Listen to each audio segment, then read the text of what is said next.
إن الحمد لله نحمده ونستعينه ونستغفره ونعوذ بالله من شرور أنفسنا ومن سيئات أعمالنا.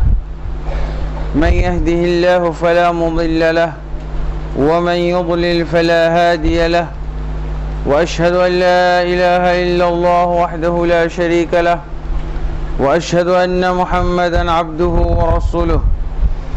يا أيها الذين آمنوا اتقوا الله حق تقاته ولا تموتن إلا وأنتم مسلمون.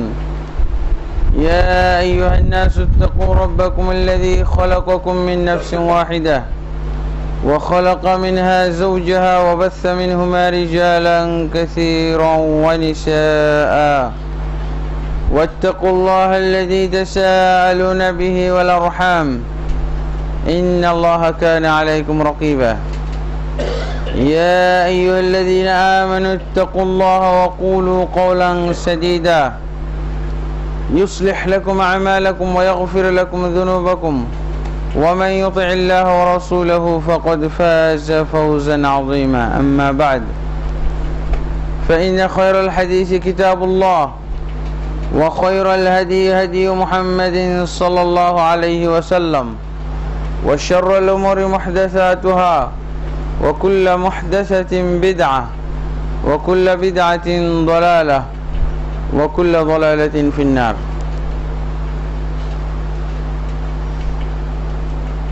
أما بعد، فأعوذ بالله من الشيطان الرجيم. بسم الله الرحمن الرحيم.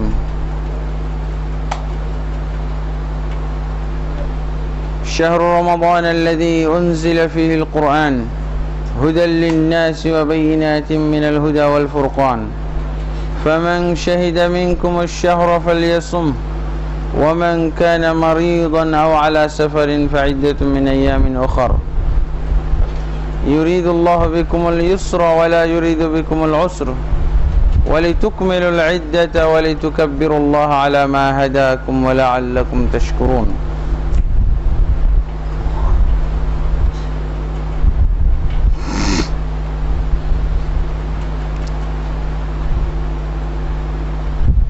وقال النبي صلى الله عليه وسلم: من صام رمضان إيمانا واحتسابا غفر له ما تقدم من ذنبه، ومن قام رمضان إيمانا واحتسابا غفر له ما تقدم من ذنبه، ومن قام ليلة القدر إيمانا واحتسابا غفر له ما تقدم من ذنبه.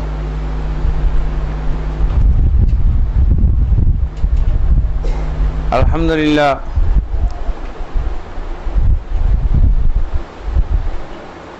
আল্লাহর অশেষ মেহেরবানিতে আমরা ইবাদতের মৌসুম, পরকালের পাথেয় জান্নাতের পাথেয় সংগ্রহ করার অত্যন্ত জাঁকজমকপূর্ণ একটা সুযোগ মৌসুম আমরা অতিবাহিত করে চলেছি। আমরা এখন রমজানুল মুবারকের শেষ দশকে উপনীত হয়েছি। শেষ দশকের 3 দিন অতিবাহিত হয়ে চলেছে। আলহামদুলিল্লাহ, আমরা রমজান এবং সিয়াম বিষয়ক অনেক আলোচনা ইতিমধ্যে আমরা শুনেছি। আজকে ইনশাআল্লাহ আমরা শেষ দশকের করণীয় বর্জনীয় বিষয় সম্পর্কে আলোচনা করব ইনশাআল্লাহ। শেষ দশকের আল্লাহর রাসূল সাল্লাল্লাহু আলাইহি ওয়াসাল্লাম অত্যন্ত গুরুত্ব দান করতেন। শেষ দশকের বিশেষ ফজিলত রয়েছে। আয়েশা রাদিয়াল্লাহু আনহা থেকে বর্ণিত হাদিস: ইযা দাখালাল আশরু শাদ্দা মিজারাহু ওয়া আইকাযা আহলাহু ওয়া আহইয়া লাইলাহু। সহিহ বুখারী মুসলিমে আছে হাদিস, আয়েশা রাদিয়াল্লাহু আনহা বলছেন, যখনই রমজানের শেষ দশক প্রবেশ করত তখন আল্লাহর রাসূল সাল্লাল্লাহু আলাইহি ওয়াসাল্লাম খুব ব্যাপকভাবে মজবুতভাবে প্রস্তুতি গ্রহণ করতেন। এই শেষ দশক ইবাদতের ভিতরে কাটানোর জন্য শেষ দশকে আল্লাহর রাসূল সাল্লাল্লাহু আলাইহি ওয়াসাল্লাম যে পরিশ্রম করতেন ইবাদতের ক্ষেত্রে, আমলের ক্ষেত্রে, আর অন্য সময়ে এত বেশি পরিশ্রম করতেন না, পরিশ্রমী দেখা যায় নাই। আল্লাহর রাসূল সাল্লাল্লাহু আলাইহি ওয়াসাল্লাম রমজান মাসে 20 দিন তিনি ইবাদতও করতেন, তাহাজ্জুদ পড়তেন, কিয়ামুল লাইল পড়তেন, আবার ঘুমাতেন, কিন্তু শেষ দশক প্রবেশ করলে আর ঘুমাতেন না। এটাই এই হাদিসের নির্দেশনা।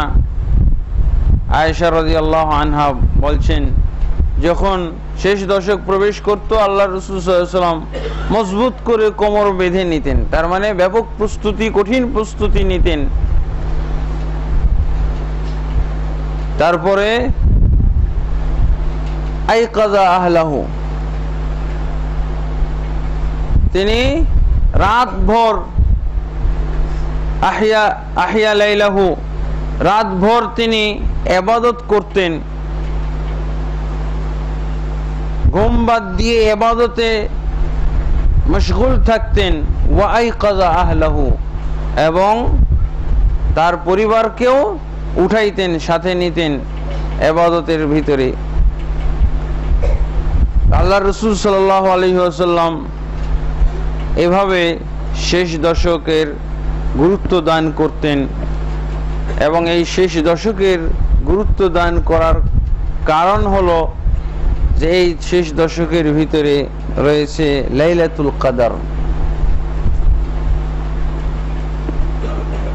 আল্লাহর রাসূল সাল্লাল্লাহু আলাইহি ওয়াসাল্লাম লাইলাতুল কদর পাওয়ার জন্য শেষ দশকে এই পরিশ্রম করতেন।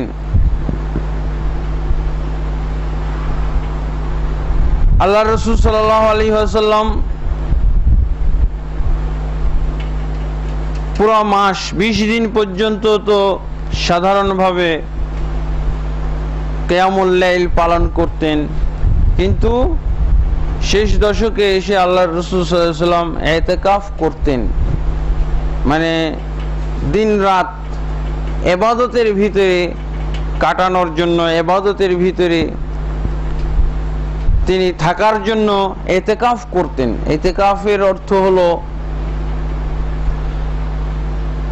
অবস্থান গ্রহণ করা, নিজেকে আবদ্ধ করে ফেলা, ইবাদতের উদ্দেশ্যে কোন মসজিদে আবদ্ধ করে ফেলা। আল্লাহর রাসূল সাল্লাল্লাহু আলাইহি ওয়াসাল্লাম তার মসজিদে নববীতে নিজেকে আবদ্ধ করতেন। তিনি নিজে ইতিকাফ করেছেন এবং তার স্ত্রীগণও তার সাথে ইতিকাফ করেছেন মসজিদের ভিতরে, হাদিসে পাওয়া যায়। এবং ইতিকাফের মূল উদ্দেশ্যটাই হলো লাইলাতুল কদরকে পাওয়া। এমনি তো একটা সাধারণ উদ্দেশ্য, সেটা হলো আমল এবং ইবাদতের ব্যালেন্স বাড়ানো, আমল এবং ইবাদতের পরিমাণ বাড়ানো। কারণ আমল ইবাদত যত বেশি থাকবে ততই পরকালে সুখ শান্তির ব্যবস্থা হবে। এই জন্য আল্লাহর রাসূল সাল্লাল্লাহু আলাইহি ওয়াসাল্লাম সারা রাত ধরে ইবাদত করতেন।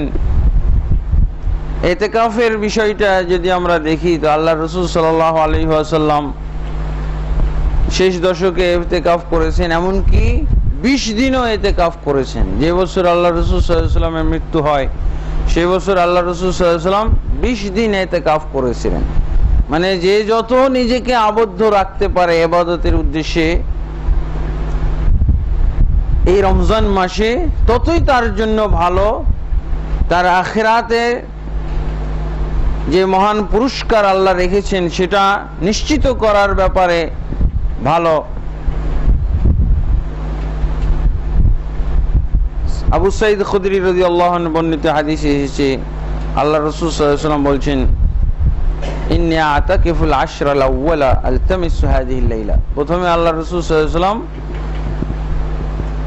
এই মাসের প্রথম দশক ইতিকাফ করেছেন। আলতামিসু হাযিহিল লাইলা, আমি এই রাতটিকে খুঁজি, ইতিকাফের মাধ্যমে এই রাতটিকে আমি তালাশ করি। সুম্মা আতাকিফুল আশরাল আওসাত, অতঃপর এই রাতটাকে পাওয়ার জন্য, খোঁজার জন্য আমি মধ্য দশকও ইতিকাফ করি। সুম্মা উতিতু ফাকিলা লি ইন্নাহা ফিল আশরিল আওয়াখির। প্রথমে আল্লাহ রাসূল সাল্লাল্লাহু আলাইহি ওয়াসাল্লামকে জানানো হয়েছিল যে এটা রমজান মাসে। তখন আল্লাহ রাসূল সাল্লাল্লাহু আলাইহি ওয়াসাল্লাম রমজান মাসের প্রথম দশকে ইতিকাফ করেছেন, নিজেকে মসজিদের ভিতরে, ইবাদতের ভিতরে আবদ্ধ রেখে, যাতে করে কখনো মিস না যায়। অতঃপর আল্লাহ রাসূল সাল্লাল্লাহু আলাইহি ওয়াসাল্লাম মধ্য দশকেও ইতিকাফ করেছেন। সুম্মা উতিতু, অতঃপর আল্লাহ রাসূল সাল্লাল্লাহু আলাইহি ওয়াসাল্লাম বললেন যে আমার কাছে আগন্তুক ব্যক্তি এসে জানিয়ে গেল, অর্থাৎ ফেরেশতার মাধ্যমে তাকে জানানো হলো, ইন্নাহা ফিল আশরিল আওয়াখিরি, এই লাইলাতুল কদর হলো শেষ দশকের ভিতরে।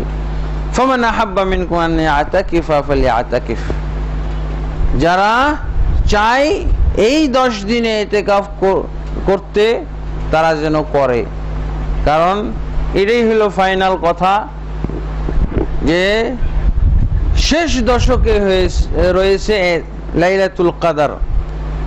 তারপর আল্লাহ রাসূল সাল্লাল্লাহু আলাইহি ওয়াসাল্লাম যখন থেকে জানতে পারলেন যে লাইলাতুল কদর হলো শেষ দশকের ভিতরে, তখন এই শেষ দশকে সবসময় তিনি ইতিকাফ করতেন।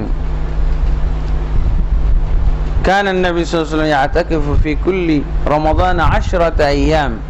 আল্লাহ রাসূল সাল্লাল্লাহু আলাইহি ওয়াসাল্লাম প্রত্যেক রমজানে 10 দিন করে, অর্থাৎ শেষ 10 দিন ইতিকাফ করতেন। ফালাম্মা কানা আল-আম আল্লাযী কুবিযা ফীহি ইতিকাফা 20 ইয়াওমান, যেই বছর তিনি মৃত্যুবরণ করেন ওই বছর তিনি 20 দিন ইতিকাফ করেছিলেন।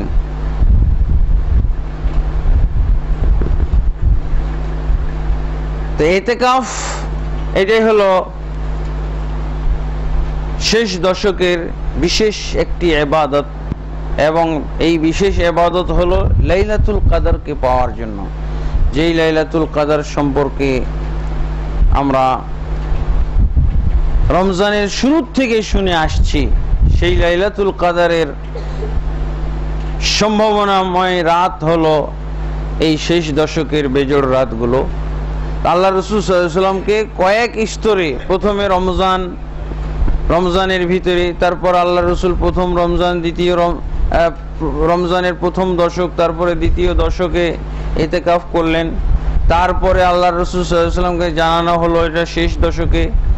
তারপর শেষ দশকের মানে জোড় বেজোড় কিচ্ছু নাই, এই জন্য আল্লাহ রাসূল সাল্লাল্লাহু আলাইহি ওয়াসাল্লাম জোড় রাত বা বেজোড় রাত বাছ বিচার না করে একাধারে 10 দিন ইতিকাফ করতেন। এরপরে আল্লাহ রাসূল সাল্লাল্লাহু আলাইহি ওয়াসাল্লামকে জানানো হয়েছে যে এটা হলো বেজোড় রাতগুলিতে, বেজোড় রাতগুলোতে। এই বেজোড় রাতগুলো হলো 21-এর রাত, তারপরে 23-এর রাত, 25-এর রাত, 27-এর রাত, 29-এর রাত। এই 5টি রাত হলো বেজোড় রাত। এই রাতগুলোর ভিতরে লাইলাতুল কদর হতে পারে, এবং লাইলাতুল কদর সম্পর্কে আমরা সকলেই জানি, সকলে এর ফজিলত সম্পর্কে শুনে আসছি। আল্লাহ তাবারক ওয়া তাআলা এই লাইলাতুল কদর বিষয়ে একটি বিশেষ সূরা নাজিল করেছেন। সূরা দুখানের ভিতরে শুরুর কয়েকটি আয়াত আল্লাহ তাবারক ওয়া তাআলা এই লাইলাতুল কদর সম্পর্কেই নাজিল করেছেন 3 থেকে 8 নম্বর আয়াত সূরা দুখানের, এগুলো লাইলাতুল কদর সম্পর্কে। আর সূরাতুল কদর নামে একটি স্বতন্ত্র সূরা 30 পারার ভিতরে আল্লাহ তাবারক ওয়া তাআলা নাজিল করেছেন। সূরা দুখানে আল্লাহ তাবারক ওয়া তাআলা বলছেন, ইন্না আনজালনাহু ফি লাইলাতিন মুবারাকা, নিশ্চয় আমি এটিকে নাজিল করেছি, অর্থাৎ কোরআনকে নাজিল করেছি একটি মুবারক রাত্রে, বরকতপূর্ণ রাত্রে। ইন্না কুন্না মুনজিরিন, নিশ্চয়ই আমরা হলাম সতর্ককারী। ফিহা ইউফরাকু কুল্লু আমরিন হাকিম, এই রাত্রে প্রত্যেক প্রজ্ঞাপূর্ণ বিষয় বন্টন করা হয়। এটারই অর্থ হলো বান্দার সংশ্লিষ্ট বিভিন্ন বিষয় আল্লাহ এই রাত্রে বন্টন করেন। এটা হলো বাৎসরিক বন্টন বা বাৎসরিক তাকদীর। আমরা যে তাকদীর কথা বলি, তাকদীর অর্থ হলো ভাগ্য বন্টন। এটাকেই বলা হয় ভাগ্য রজনী। কোরআন এবং হাদিসের দৃষ্টিতে, সহিহ হাদিসের দৃষ্টিতে ভাগ্য রজনী হলো এটাই। আর এখানে ভাগ্য নির্ধারণ করা হয় বাৎসরিক তাকদীর, বাৎসরিক একটা নির্ধারণ করা হয় এই রাত্রে লাইলাতুল কদরের ভিতরে। আমরা শবে বরাত সম্পর্কে যে শুনে থাকি, এটা মিথ্যা কথা, জাল হাদিস ভিত্তিক কথা এবং কোরআনের বিকৃতিমূলক, অপব্যাখ্যামূলক কথা। কোরআন দ্বারা এটা লাইলা মুবারাকা, শবে বরাত সম্পর্কে যে আয়াত ব্যবহার করা হয় সেটা হলো এই সূরা দুখানের আয়াতগুলো। এগুলো মূলত লাইলাতুল কদর সম্পর্কে নাজিল করা হয়েছে। শবে বরাতে তো কোরআন নাজিলের কথাও বলা হয়, ভাগ্য রজনীর কথাও বলা হয়। সবই হলো ভ্রান্ত, সবই দলিলবিহীন কোরআন এবং হাদিসের বিকৃতি বা জাল হাদিসের ভিত্তিতে ওসব কথাবার্তা। লাইলাতুল কদর রমজান মাসে যে লাইলাতুল কদর আছে সে সম্পর্কেই কোরআনে আছে এই রাত্রে প্রজ্ঞাপূর্ণ বিষয়গুলো বন্টন করা হয়, ভাগ্য বন্টন করা হয়।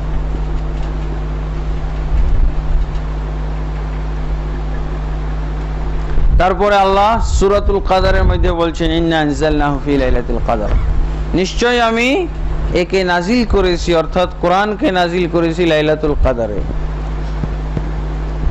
ওয়ামা আদরাকা মা লাইলাতুল কদর, তোমাকে কোন জিনিস জানাবে, অবগত করবে, মা লাইলাতুল কদর, লাইলাতুল কদর কি জিনিস। লাইলাতুল কদরি খায়রুম মিন আলফি শাহর, লাইলাতুল কদর হচ্ছে 1000 মাসের চেয়ে উত্তম। 1000 মাস ইবাদত করলে, লাইলাতুল কদর বিহীন 1000 মাস ইবাদত করলে যে সওয়াব, এক রাত্রের ইবাদতে আল্লাহ তাবারক ওয়া তাআলা সেই সওয়াব দান করবেন। এটা অত্যন্ত সৌভাগ্যের ব্যাপার, অত্যন্ত সম্মানের ব্যাপার এই উম্মতে মুহাম্মাদির জন্য।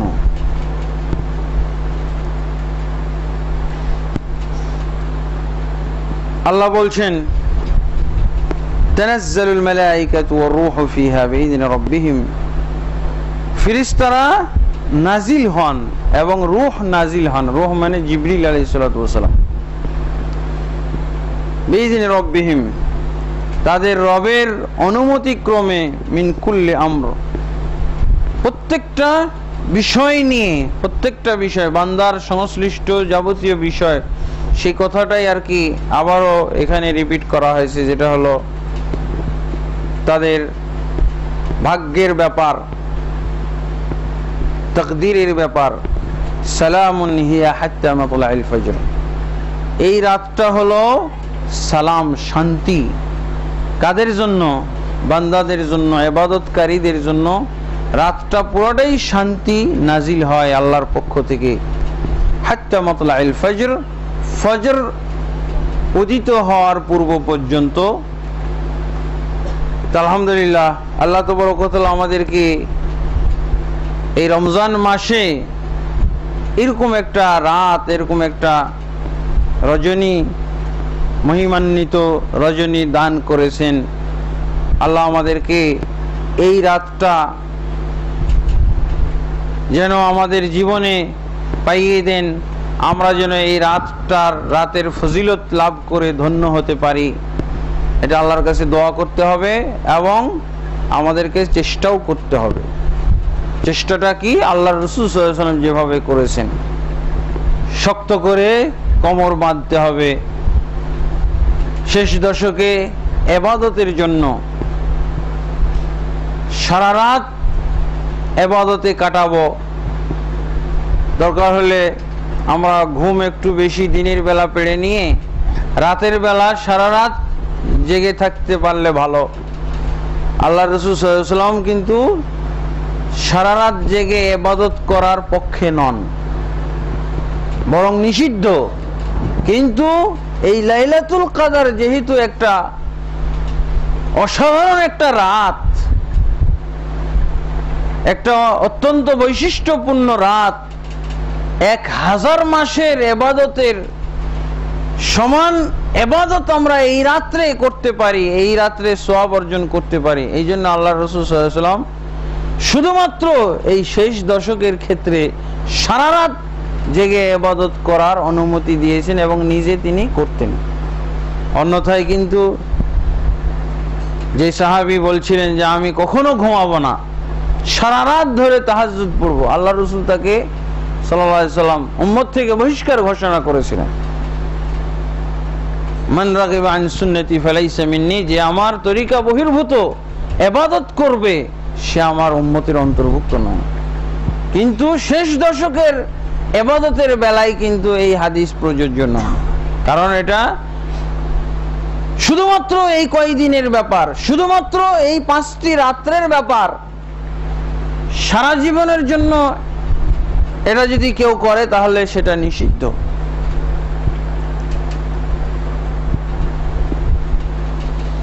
এখানে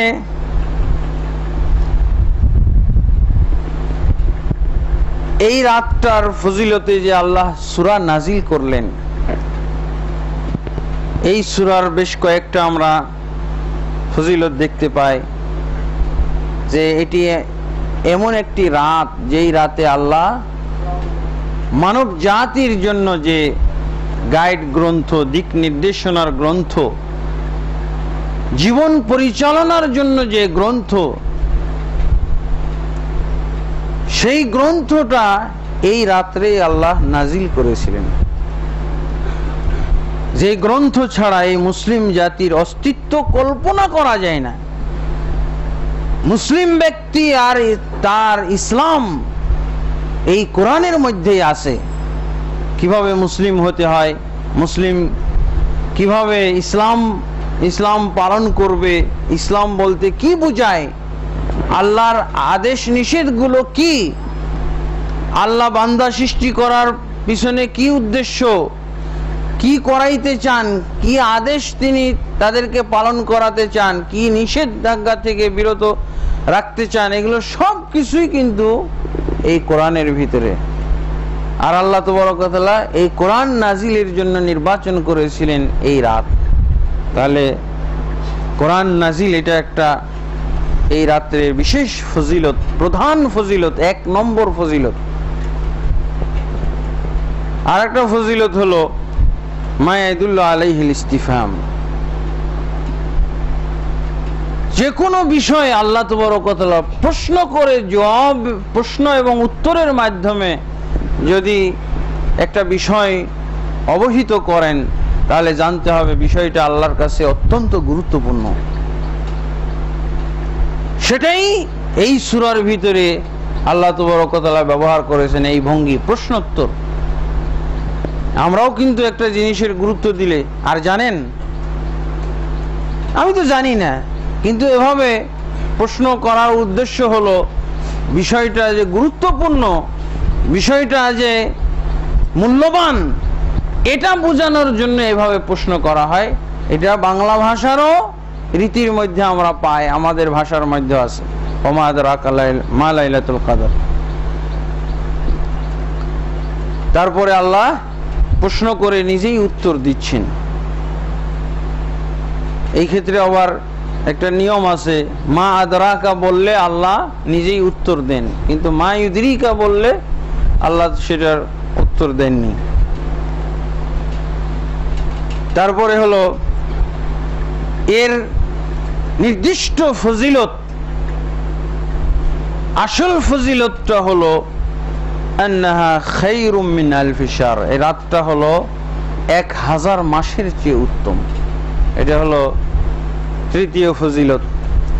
তারপরে চতুর্থ ফজিলত হলো এই রাত্রের যে আল্লাহ তাবারক ওয়া তাআলা ব্যাপকভাবে ফেরেশতাদেরকে জমিনে বিচরণের জন্য পাঠিয়ে দেন এবং তাকদীর বন্টনের জন্য ফেরেশতাদেরকে ব্যাপকভাবে রূহুল কুদুস জিবরিল আলাইহিস সালাতু ওয়াস সালামকে জমিনের বুকে পাঠান। আর ফেরেশতা নাজিল হওয়া মানেই রহমত সহ শান্তি সহ নাজিল হওয়া। ফেরেশতার অবতরণ মানেই হলো বান্দাদের জন্য বিরাট রহমত, বিরাট দয়া এবং শান্তির ব্যাপার, এবং সেটা আল্লাহ তাবারক ওয়া তাআলা বলেও দিচ্ছেন সালামুন, এই রাতটা হলো শান্তিপূর্ণ। এই রাত্রে কোনো আযাব, কোনো শাস্তি আল্লাহ তাবারক ওয়া তাআলা নাজিল করেন না, শুধু শান্তি নাজিল করেন। তারপরে বিশেষ আরেকটি ফজিলত হলো আল্লাহ তাবারক ওয়া তাআলা এই রাতটার এত গুরুত্ব দিয়েছেন যে এই রাত্রের নামেই একটা সূরাও নাজিল করেছেন, সূরাতুল কদর, যা আমরা পাঠ করি কিয়ামত পর্যন্ত পাঠ করা হবে। এই হলো লাইলাতুল কদরের বিশেষ ফজিলত। এখন এই লাইলাতুল কদর শুধু আমাদের এই উম্মতের জন্য নাকি অন্য নবীর অন্য উম্মতের উপরেও নাজিল হয়েছিল? তো এই বিষয়ে পাওয়া যায়, একটি হাদিসের ভিতরে পাওয়া যায় যে লাইলাতুল কদর অন্যান্য উম্মতেও ছিল, অন্যান্য নবীর উপরেও লাইলাতুল কদর নাজিল হয়েছিল, কিন্তু আমাদের লাইলাতুল কদর আলফ শাহর, কিন্তু অন্যান্য নবী অন্যান্য উম্মতের ক্ষেত্রে যে লাইলাতুল কদর ছিল সেটা আলফ শাহর না। এখানে হলো পার্থক্য।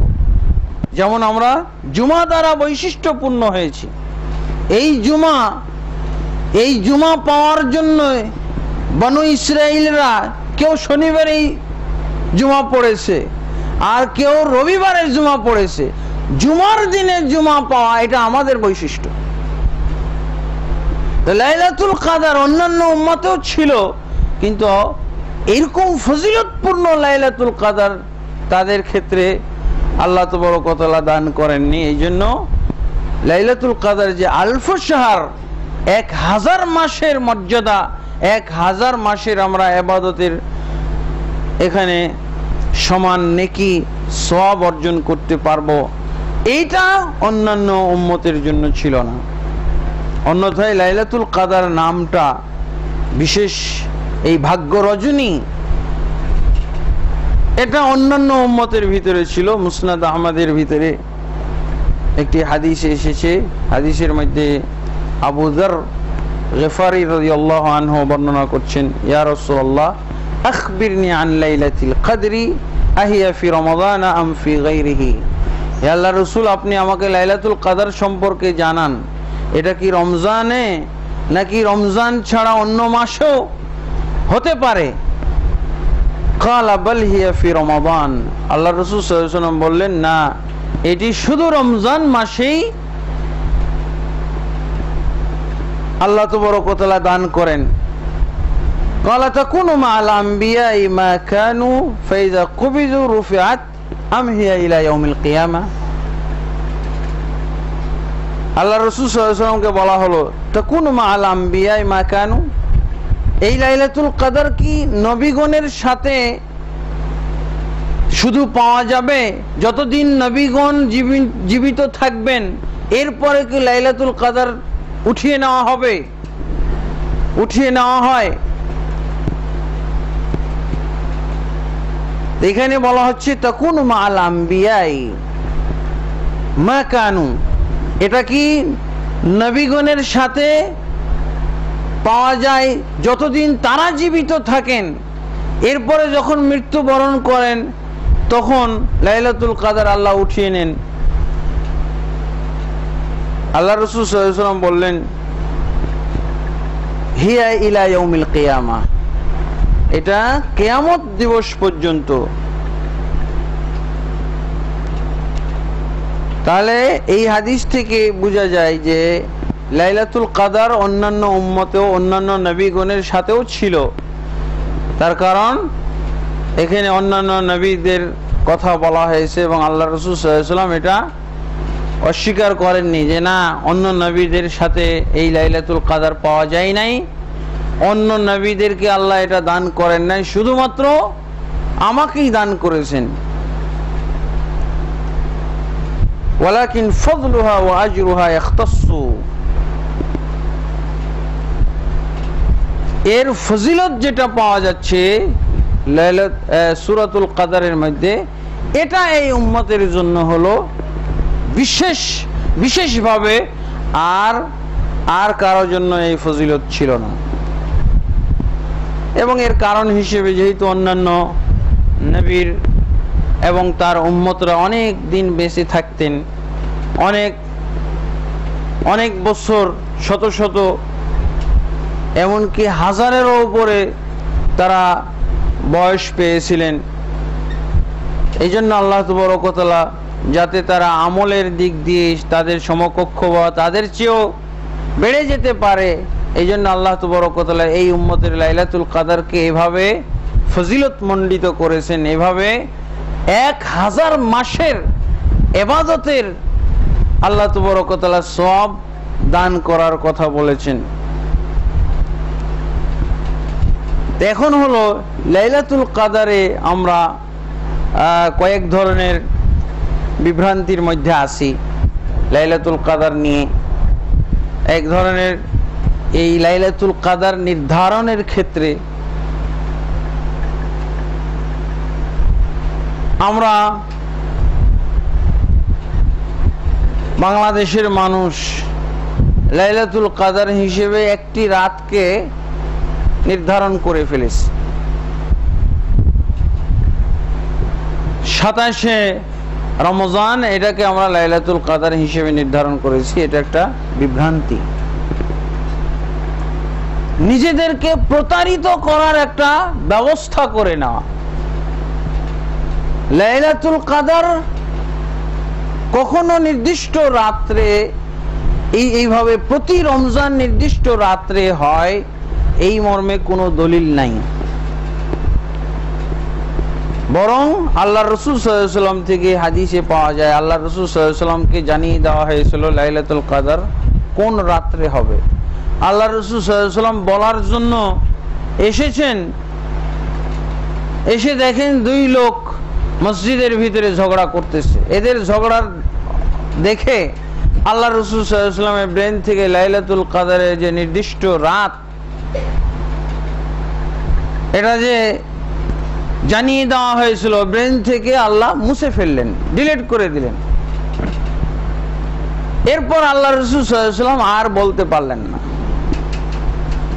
তো লাইলাতুল কদর বলতে পারলেন না।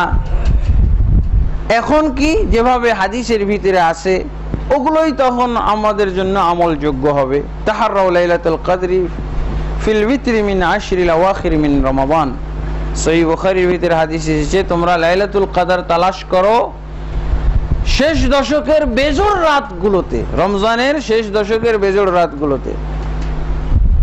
তারপরে আল্লাহ রাসূল সাল্লাল্লাহু আলাইহি ওয়াসাল্লাম বলছেন যে তোমরা 21-এর রাতে তালাশ করো, 23-এর রাত্রে, 25-এর রাত্রে, এভাবে 27-এর রাত্রে, তারপরে 29-এর রাত্রে, এভাবে আল্লাহ রাসূল সাল্লাল্লাহু আলাইহি ওয়াসাল্লাম রাতগুলো আমাদের কাছে উল্লেখ করেছেন।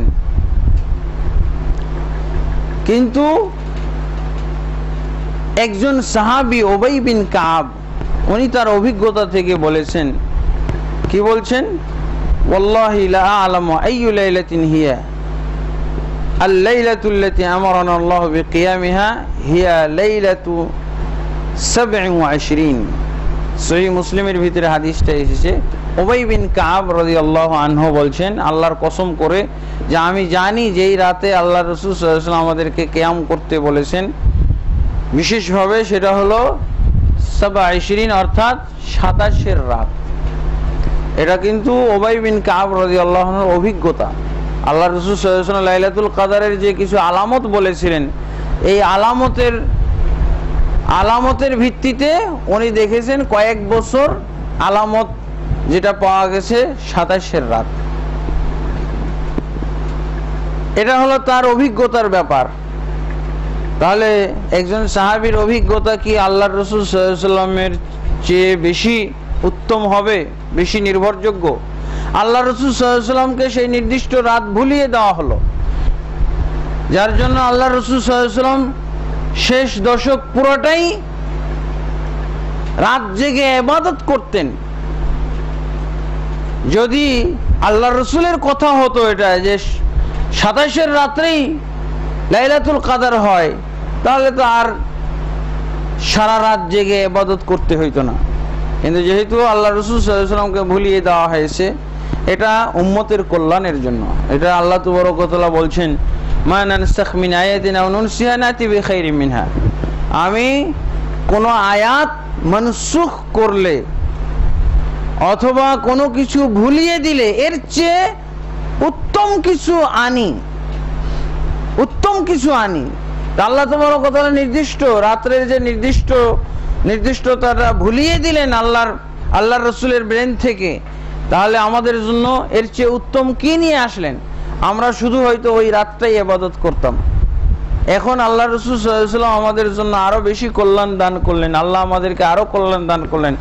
এই রাত পাওয়ার জন্য আমরা 21-এর রাত, 23-এর রাত, 25-এর রাত, 27-এর রাত, 29 রাত, সবগুলো রাত যদি আমরা জাগরণ করি, ইবাদত করি, তাহলে আমাদের ব্যালেন্সে কত নেকি জমা হবে, আখিরাতের পুঁজি আমাদের কত বেড়ে যাবে। কিন্তু আমরা যদি শুধু একটা রাত্রে ইবাদত করতাম, তাহলে তো এই পরিমাণ নেকি আমাদের আমলনামায় উঠতো না, এই পরিমাণ নেকি আমরা পেতাম না। এটাই হলো নাতি বিখাইরিম মিনহা, আমি কোনো কিছু ভুলিয়ে দিলে এর চেয়ে উত্তমটা দান করি। এটা হলো আল্লাহর কথা, সূরা বাকারার মধ্যে আছে। তো আল্লাহ রাসূলকে ভুলিয়ে দেওয়া হলো উম্মতের কল্যাণের জন্য। তাহলে কি উবাই বিন কাবকে জানিয়ে দেওয়া হয়েছে? না, উবাই বিন কাব রাদিয়াল্লাহু আনহু যেটা বলেছেন এটা তার অভিজ্ঞতা থেকে। কারণ আল্লাহ রাসূল সাল্লাল্লাহু আলাইহি ওয়াসাল্লাম লাইলাতুল কদরের কিছু আলামত বলেছিলেন, হইতে পারে সেই আলামতগুলো হলো, যেই রাত্রে লাইলাতুল কদর হবে সেই রাত্রে রাত মেঘলা থাকবে, গুড়ি গুড়ি বৃষ্টি হবে।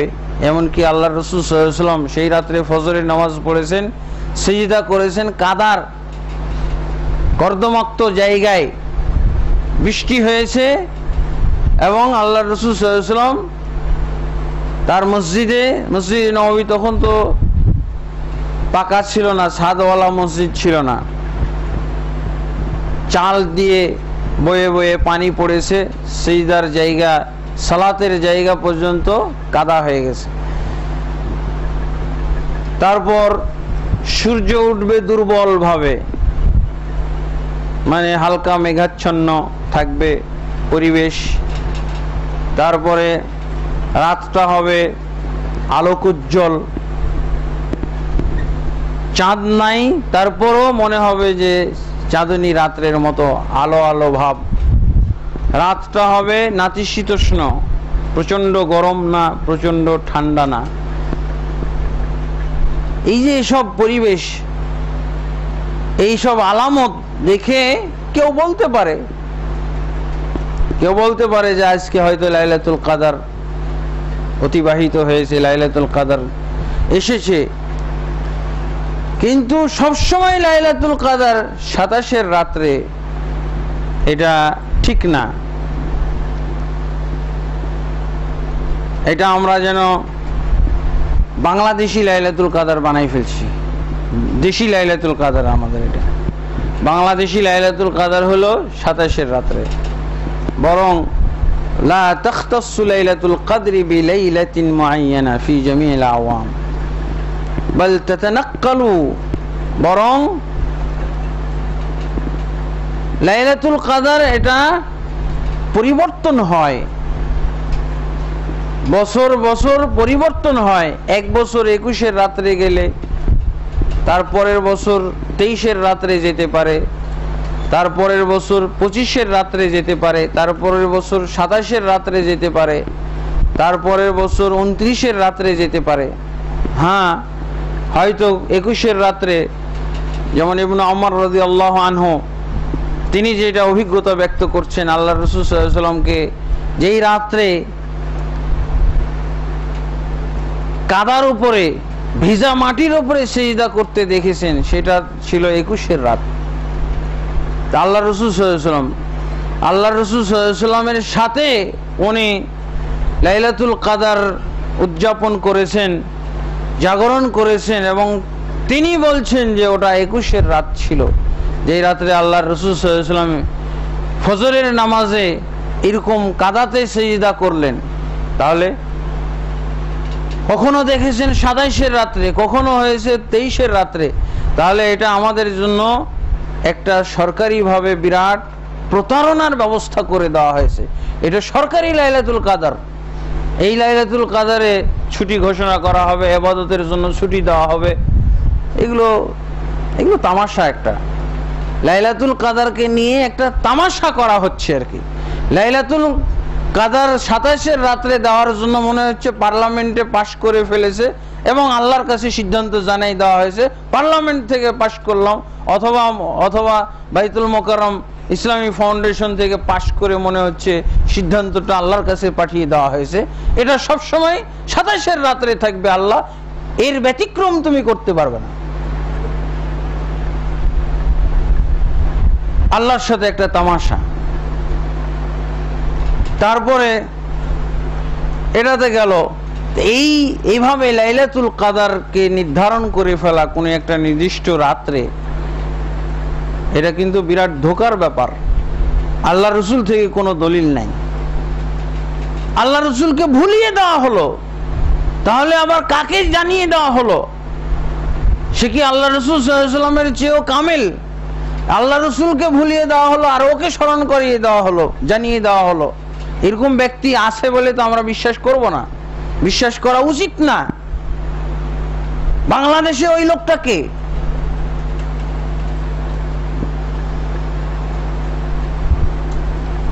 এই জন্য আমরা বেজোর রাতগুলো সবগুলোকে সমানভাবে লাইলাতুল কদর মনে করব।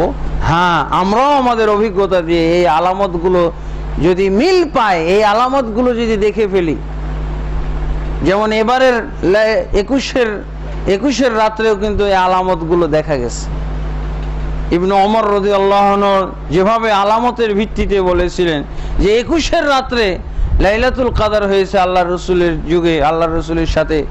তো এবারের লাইলাতুল কদর হয়তো বা 21-এর রাত্রে চলে গেছে, তাহলে 27-এর রাত্রে কি পাবে? এই যে জাকজমক করে ইসলামী ফাউন্ডেশন, বাইতুল মোকাররম সব সাজিয়ে গুজিয়ে ধোঁকা পাওয়ার। যদি 21-এর রাত্রে চলে যেয়ে থাকে লাইলাতুল কদর, আর একটা বিভ্রান্তির কারণ হলো অনেকেই এরকম বলতেছে বাংলাদেশের মানুষ লাইলাতুল কদর পাবেই না, সৌদি আরবে শুধু লাইলাতুল কদর পাবে, অথবা সৌদি আরবের সাথে যারা রোজা রাখছে ওরাই কেবল লাইলাতুল কদর পাবে, আর কেউ পাবে না।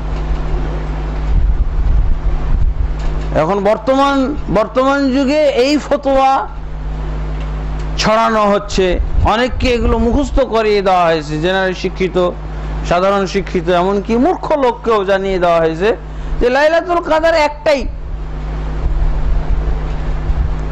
দুইটা লাইলাতুল কদর তো না, একটাই লাইলাতুল কদর।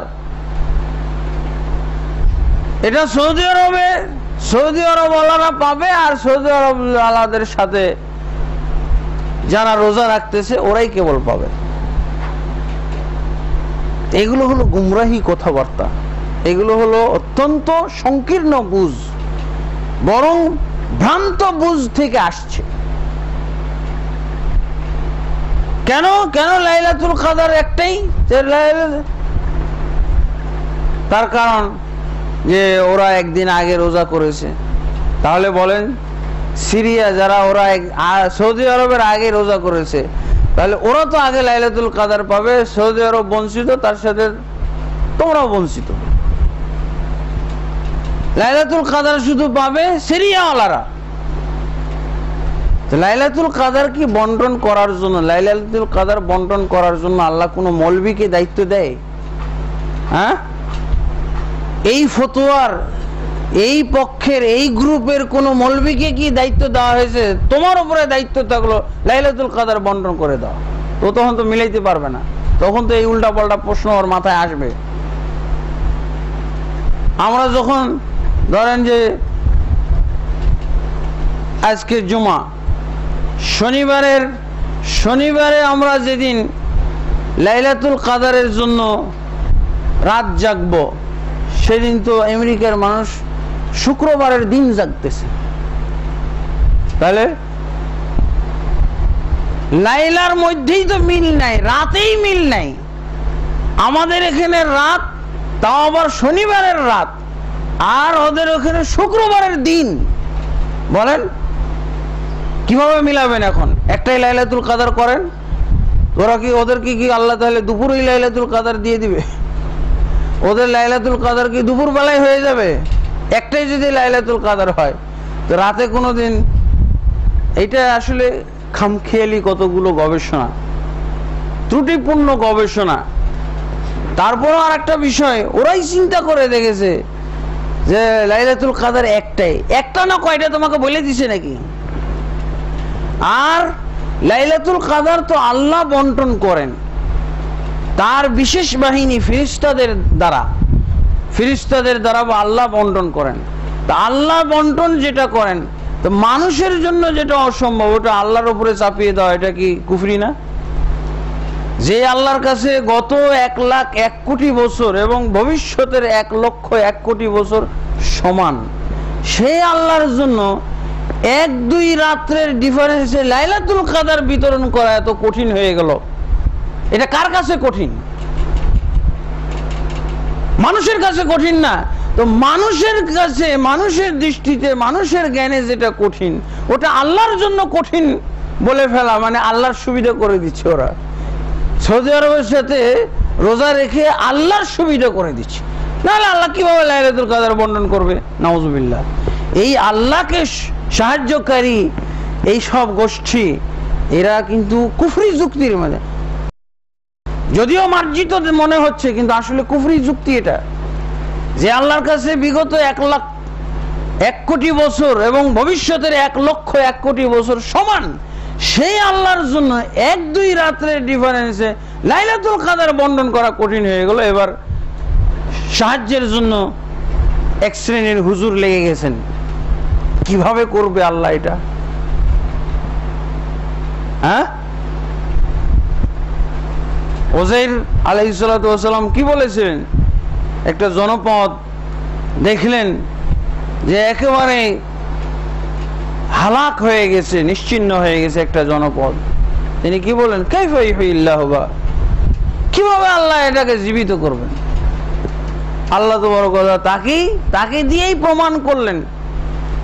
100 বছর তাকে মেরে মৃত্যু দান করে রাখলেন, সব কিছু তার ঘর, তার গাধা সহ, খানা রয়ে গেছে, গাধা এবং সে মিশিয়ে গেছে। তারপর আল্লাহ তার কুদরত দেখাইলেন, জীবিত করলেন। তাকে আগে জীবিত করলেন, তারপরে তার সামনে তার গাধাটাকে জীবিত করলেন। তা আমরা এরকম যেন প্রশ্ন করছি, কিভাবে আল্লাহ বন্টন করবেন? তাই এইসব ফতোয়া। তাড়াতাড়ি সৌদি আরবের সাথে রোজা করেন, নাহলে লাইলাতুল কদর পাওয়া যাবে না। তারপরে ঈদও লাগিয়ে দেয়, ঈদের দিন রোজা করা হারাম। সৌদি আরব ঈদ করতেছে আর আমরা রোজা রাখতেছি, এটা হারাম। এগুলো আর কি খামখেয়ালি কতগুলো মূর্খতাপূর্ণ এইসব ফতোয়া, এগুলো মূর্খ লোকদের ফতোয়া, এগুলো কোনো আলেমদের ফতোয়া নয়। আলেমরা অনেক সময়, অতীতের আলেমরা বলে রেখেছেন যে একসাথে হওয়া উচিত, কিন্তু আল্লাহ রসুল সাল্লাল্লাহু আলাইহি ওয়াসাল্লাম তো এরকম কোনো ব্যবস্থা দেননি। যে আল্লাহ রসুল সাল্লাল্লাহু আলাইহি ওয়াসাল্লাম থেকে এরকম কোনো হাদিস পাওয়া যায় না যে চাঁদ দেখার দায়িত্ব হলো অমুক দেশের আর শোনার দায়িত্ব হলো অমুক দেশের। আমরা যেটা করতেছি, আল্লাহ রসুল চাঁদ দেখতেন, আল্লাহ রসুল আবার শুনতেন, যে বছর দেখতেন না ওই বছর শুনতেন। কিন্তু আমাদের কিয়ামত পর্যন্ত শুধু শোনাই, রমজান শুধু শুনে শুনে আমাদেরকে পালন করতে হবে, লাইলাতুল কাদর শুধু শোনার ভিত্তিতেই আমাদেরকে পালন করতে হবে, কোনো হিসাব নিকাশ নাই। লাইলাতুল কাদর আল্লাহ রসুল সাল্লাল্লাহু আলাইহি ওয়াসাল্লাম এরকম কোনো হাদিস বলে যাননি। যেই হাদিস আমল চলছে এখন, যে সুমু লিসিমাইহি ওয়া আফতিরু লিসিমাইহি, তোমরা শুনে রোজা রাখো, শুনে রোজা ভঙ্গ করো, এই হাদিস এটা জাল হাদিস। সহিহ হাদিস হলো সুমু লিরুয়াতি ওয়া আফতিরু লিরুয়াতি, তোমরা চাঁদ দেখে রোজা রাখো, চাঁদ দেখে রোজা ভাঙো। আর ওরা যেটা আমল করতেছে ওটা জাল হাদিস। সুমু লিসিমাইহি ওয়া আফতিরু লিসিমাইহি, এই জাল হাদিস এই কেবল আজকে জুমার খুতবায় বানানো হলো, কিন্তু আমল চলতেছে, আমল জারি করে দিয়েছে। আর হাদিস এইটা সুমু লিসিমাইহি, তোমরা শুনে রোজা রাখো, শুনে রোজা ভাঙো, এই হাদিসের আমল।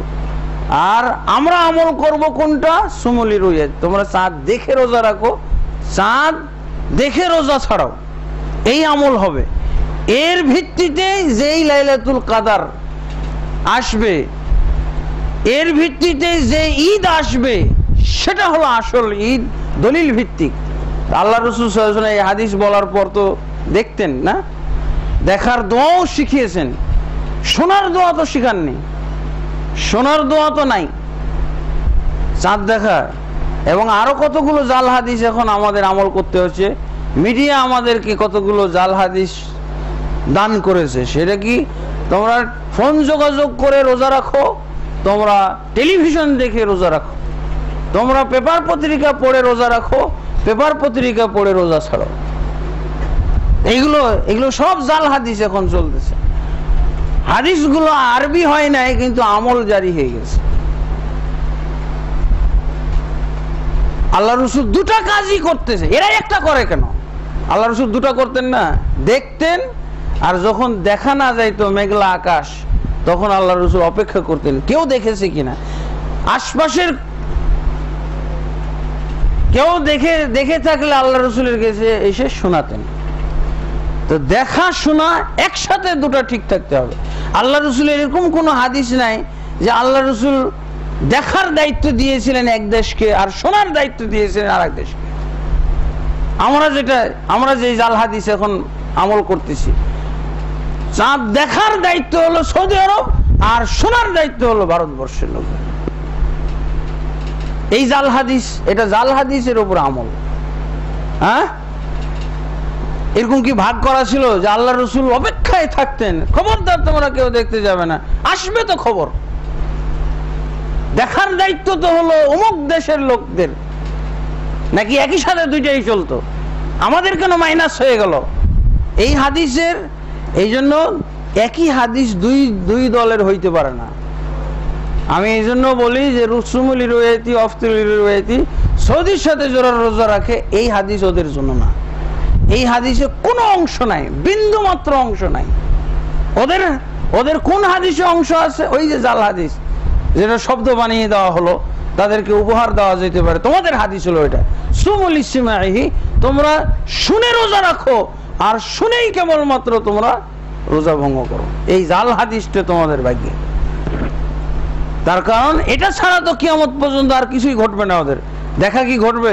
ওদেরকে একজনকে ফতোয়া জিজ্ঞেস করেন যে চলেন আজকে আমরা চাঁদ দেখি। আল্লাহ রসুল দেখতেন, সাহাবায়ে কেরাম দেখতেন, আমরাও দেখি।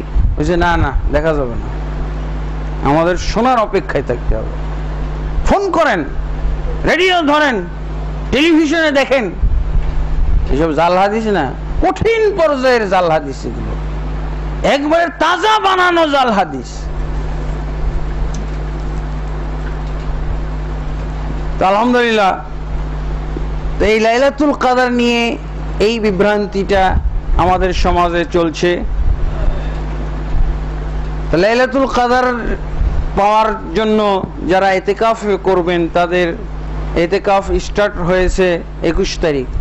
আল্লাহ রাসূল সাল্লাল্লাহু আলাইহি ওয়াসাল্লাম অনেক সময় প্রস্তুতি নিতেন এশারের সময়, কিন্তু ফজরের পর থেকে অবস্থান গ্রহণ করতেন নির্দিষ্ট জায়গায়, এবং এটা শেষ হবে, সমাপ্ত হবে রমজানের শেষ যেদিন হলো, অর্থাৎ সূর্য ডুবলো, সূর্য ডুবার মাধ্যমে ইতিকাফ শেষ হবে। কিন্তু বাড়ি যাওয়াটার দুইটা সময়, একটা হলো জায়েজ টাইম, জায়েজ টাইম মানে সূর্য ডুবার সাথে সাথে বাড়ি চলে যেতে পারে, আর একটা হলো উত্তম টাইম, সেটা হলো ঈদ পড়ে বাড়িতে যাওয়া। আলহামদুলিল্লাহ, তো ইতিকাফ যখন আমি করা শুরু করেছি, তখন ইতিকাফের যেহেতু একটাই রুকুন, সেটা কি অবস্থান করা।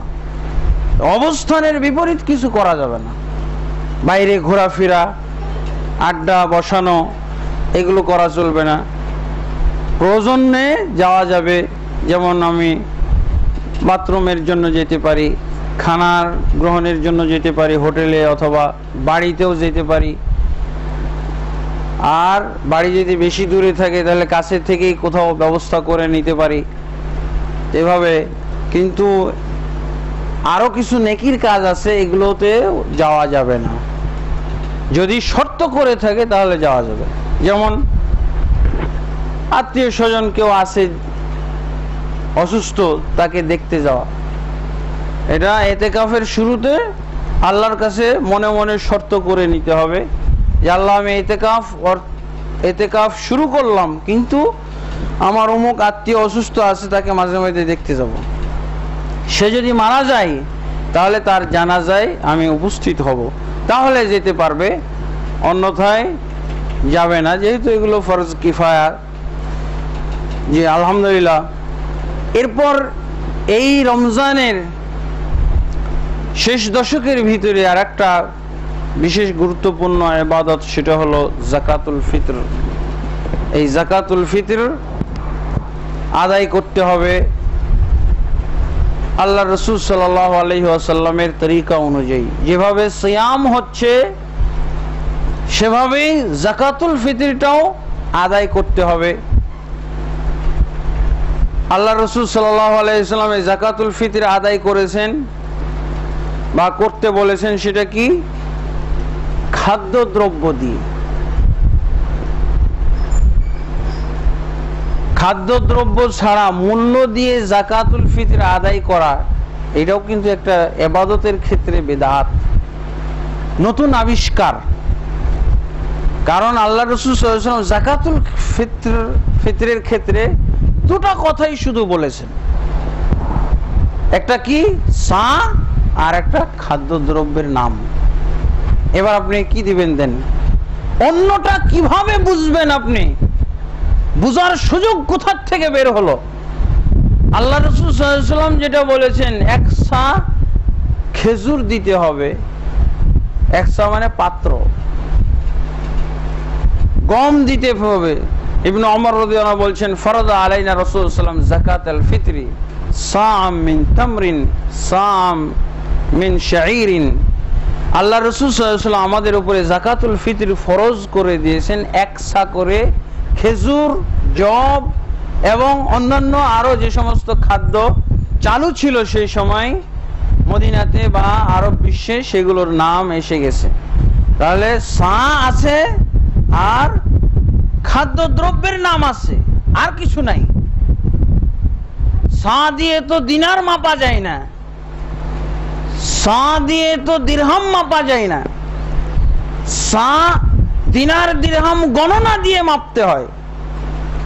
আল্লাহ রাসূল সাল্লাল্লাহু আলাইহি ওয়াসাল্লাম সাহাবী ইবনে ওমর বলছেন যে এক সা করে আল্লাহ রাসূল আমাদের উপরে এক সা যাকাতুল ফিতর ফরজ করেছেন, এক সা, এক পাত্র।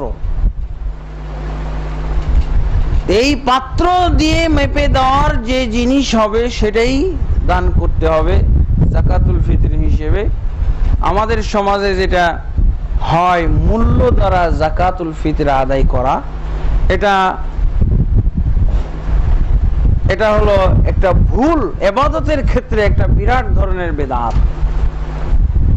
এমনকি বলা যেতে পারে বসে বসে মিলাদ পড়ার চেয়েও এটা বেদাত, বড় বেদাত।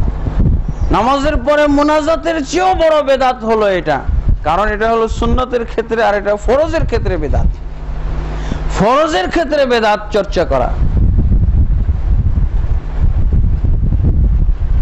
আল্লাহ রাসূল সাল্লাল্লাহু আলাইহি ওয়াসাল্লামের যুগে যে চালু হয়েছে মক্কা মদিনায় যাকাতুল ফিতর পাত্র দিয়ে খাদ্যদ্রব্য দেওয়া, এটা একদিনের জন্য বন্ধ হয়নি। ওই দেশের মানুষ জানেও না যে এরকম হতভাগা কোন জায়গায় মুসলমান আছে যে ওরা খাদ্যদ্রব্য ছাড়া অন্য কিছু দেয়, জানেও না।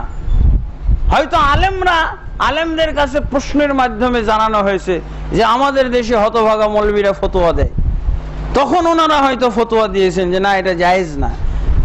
কিন্তু ওই দেশের জনসাধারণ আজও জানে না যে কোন দেশে এরকম হতভাগা মুসলমান আছে যে একটা ফরজ এভাবে বিকৃতভাবে আদায় করে, একটা ফরজ ইবাদত বিকৃতভাবে আল্লাহ রাসূল সাল্লাল্লাহু আলাইহি ওয়াসাল্লামের পন্থা পদ্ধতি ছাড়া নিজেদের রচিত পদ্ধতিতে আদায় করে। এটা ওই দেশের জনগণ জানে না, হয়তো কোনো আলেম জানে যে কোথাও এরকম মূল্য দিয়ে দেওয়া হয়। তারপর এই বেদাত জারি হয়ে যাওয়ার কারণে দেখা যাচ্ছে এটা আবার যুক্তি নির্ভর হয়ে গেছে। একজন এই যে আস্তে আস্তে বলছে ফকিরদের তো নেওয়া কষ্ট, যে ওদের তো নেওয়া ফরজ না, কিন্তু তোমার আদায় করাটা ফরজ, না নিলেও কোনো অসুবিধা, নিয়ে ফেলে দেখ, কিন্তু আমার উপরে যেভাবে ফরজ হয়েছে ওইভাবে আমাকে আদায় করতে হবে। ফকিরের উপরে নেওয়া ফরজ না, মিসকিনের উপরে নেওয়া ফরজ না। আর আপনি চাউল দিলে, খাদ্যদ্রব্য দিলেই কেবল বুঝতে পারবেন যে এটা আসলে ফকির বা মিসকিন যখন মাথায় উঠাবে। এমনও তো হইতে পারে রাজনৈতিক নেতা নিয়ে নিছে, আমি ভাই অভাবে, মদ খরো নিয়ে নিছে, টাকা টাকা কত সহজ, দেন টাকা পকেটে ঢুকিয়ে দিয়ে মদ কিনে খেয়ে নিল, গাঁজা কিনে খেয়ে নিল।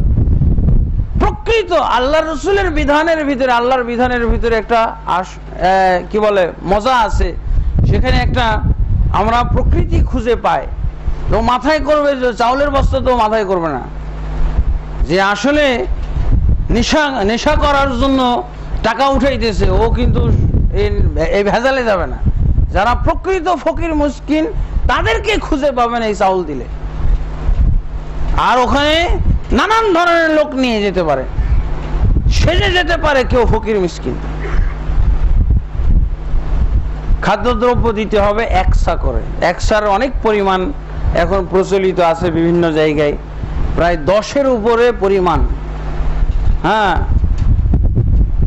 2 KG, 2 KG, 2.25 KG, 2.5 KG, 3.25 KG, 3 KG, 3.5 KG, এভাবে দেখা যায় 4 কেজি, এইরকম অনেক মাপ প্রচলিত আছে। কিন্তু আল্লাহ রাসূল সাল্লাল্লাহু আলাইহি ওয়াসাল্লামের যুগের একটা সা পাওয়া গেছে পাত্র, সেইটা অনুযায়ী পাওয়া গেছে 2 কেজি 40 গ্রাম। 2 কেজি 40 গ্রাম, এই মাপটা দিয়ে প্রায় আমরা 3 লক্ষ বই বিতরণ করছি এ পর্যন্ত। 3 লক্ষ 2 কেজি 40 গ্রাম, এটা হলো আল্লাহ রাসূল সাল্লাল্লাহু আলাইহি ওয়াসাল্লামের যুগে প্রাপ্ত একটা সা। যায়েদ বিন সাবিত এবং মুহাম্মদ বিন সালেহ আল উসাইমিন, ওই দেশের একজন বিখ্যাত আলেম, তার এলাকায় পাওয়া গেছে। উনি এটাকে মানে নির্ভরযোগ্য হিসেবে ধরে পাল্লা পাথরে মেপে উনি বলছেন 2 কেজি 40 গ্রাম। এবং হুবহু আল্লাহ রসুলের সা অনুযায়ী কেউ যদি ফিতরা দিতে চায় তাহলে এখন এটা সম্ভব। তার কারণ আপনি যখন 10 ধরনের মাপ দেখলেন তখন আপনার মনে বলবে যে কোনটা যে আল্লাহ রসুলের পরিমাণ, এটা বুঝবো কি করে। এখন সব পরিমাপ বাদ দিয়ে আল্লাহ রাসূল সাল্লাল্লাহু আলাইহি ওয়াসাল্লামের যুগের যে সাটা পাওয়া গেছে পাল্লা পাথরে মেপে 2 কেজি 40 গ্রাম পাওয়া গেছে। যেভাবে আমরা অন্যান্য মাপগুলোকে ফিক্সড করে রেখেছি, আমরা যদি ফিক্সড দিতে চাই তাহলে 2 কেজি 40 গ্রাম।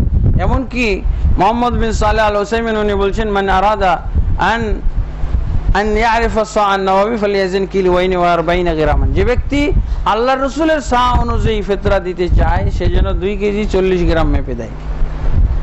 তো আলহামদুলিল্লাহ, তো এই বিষয়টা আমরা রমজানের আগেও দিতে পারি, 2-3 দিন আগে, এবং এটা ফরজ হয় সূর্য ডুবার পর।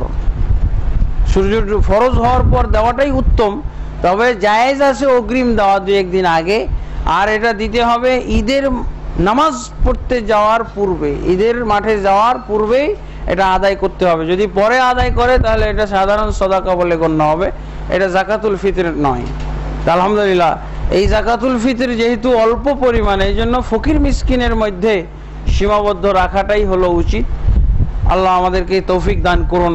আমরা যে আলোচনা শুনলাম এবং রমজান ভর যে সমস্ত আলোচনা কোরআন এবং সুন্নাহ থেকে শুনেছি সেগুলো সব যেন আমরা আমলে আনতে পারি, এবং এই রমজানের যাবতীয় খায়ের বরকত যা আল্লাহ এবং তার রাসূল আমাদেরকে জানিয়েছেন, ওয়াদা করেছেন, সেগুলো যেন আমরা লাভ করতে পারি। আল্লাহুম্মা আমিন। আস্তাগফিরুল্লাহ লি ওয়া লাকুম ওয়া লিসাইরিল মুসলিমিন ফাস্তাগফিরুহু ইন্নাহুল গফুরুর রহিম।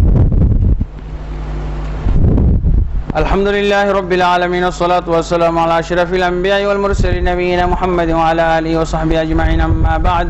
فأعوذ بالله من الشيطان الرجيم. بسم الله الرحمن الرحيم.